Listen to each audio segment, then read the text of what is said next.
छोटे शहर का सपना, the boy who never gave up. छोटे से शहर सीतापुर की तंग गलियों में, जहां सुबह की शुरुआत सब्जियों की आवाज और रिक्शों की घंटियों से होती थी, वही रहता था अमन। 15 साल का एक लड़का। उसके पिता रामनाथ सब्जी बेचते थे और माँ घरों में काम करती थीं। गरीबी उनके घर की पहचान थी, लेकिन सपनों की कोई सीमा नहीं थी। अमन बचपन से ही कुछ अलग करना चाहता था। जब उसके दोस्त स्कूल के बाद क्रिकेट खेलने जाते, वह एक कोने में बैठकर टूटे मोबाइल पर कोडिंग सीखने की कोशिश करता। यूट्यूब से फ्री में वीडियो देखता, नोट्स बनाता और अपने पापा के पुराने फोन में ऐप्स बनाना सीखता। उसका सपना था एक दिन खुद की टेक कंपनी शुरू करना। एक दिन स्कूल में कंप्यूटर ओलंपियाड की घोषणा हुई। विजेता को दिल्ली में नेशनल प्रतियोगिता में भाग लेने का मौका मिलता। अमन के पास न तो अच्छा कंप्यूटर था, न इंटरनेट, लेकिन उसका जुनून कुछ और ही था। उसने स्थानीय साइबर कैफे में रात को काम करना शुरू किया। बदले में उसे 1 घंटे फ्री इंटरनेट मिल जाता।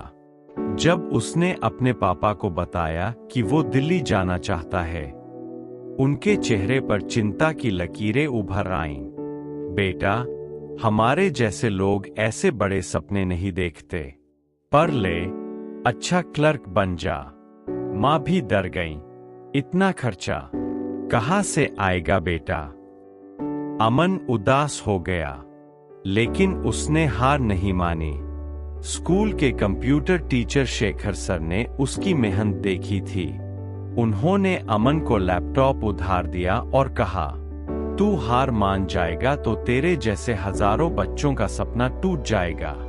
चल, मैं तुझे तैयार कराता हूँ। अमन ने 2 हफ्तों तक दिन रात मेहनत की। दिल्ली जाने का टिकट उसने खुद के बनाए छोटे मोबाइल ऐप्स बेचकर जुटाया। जब वो दिल्ली पहुंचा, तो वहां के बच्चों के पास महंगे लैपटॉप, स्मार्ट ड्रेस और आत्मविश्वास था। लेकिन अमन के पास था मेहनत, सच्चाई और सपनों की आग। कंपटीशन में कई राउंड थे, लॉजिक, कोडिंग, प्रेजेंटेशन। हर राउंड में अमन ने अपनी सादगी और इनोवेशन से जजों का दिल जीत लिया। कुछ प्रतिभागी उसका मजाक उड़ाते थे, गांव से आया है, अब क्या बनाएगा? लेकिन हर बार अमन चुपचाप उन्हें अपने काम से जवाब देता। फाइनल राउंड में उसे एक नया ऐप डिजाइन करना था। भारत के गांवों में डिजिटल शिक्षा कैसे लाई जाए। अमन को अपने बचपन के संघर्ष याद आ गए। कैसे वो मोबाइल से सीखता था, कैसे गांवों में बच्चे आज भी स्कूल से वंचित हैं। उसने एक ऐसा ऐप बनाया जो बिना इंटरनेट के भी बच्चों को पढ़ा सकता था। घड़ी की सुई आखिरी मिनटों में थी जब उसका लैपटॉप बंद हो गया। प्रोजेक्ट सेव नहीं हुआ था।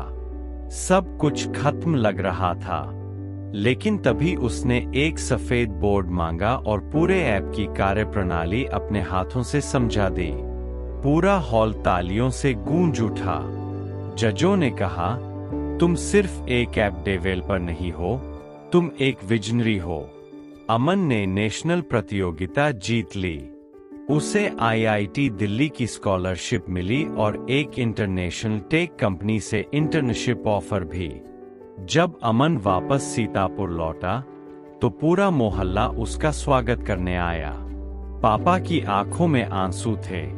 माफ कर बेटा, हमने तुझ पर भरोसा नहीं किया। अमन ने अपने गांव के बच्चों के लिए एक फ्री कोडिंग सेंटर खोला, जहां वो खुद पढ़ाता था। वो छोटे शहर के हर उस बच्चे का सपना बन चुका था, जो बड़े शहर की दीवारों से डरता था।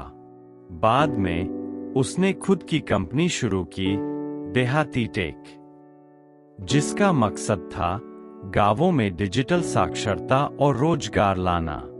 वह कहता था, मैंने हार नहीं मानी, क्योंकि मेरे सपने मेरी गरीबी से बड़े थे।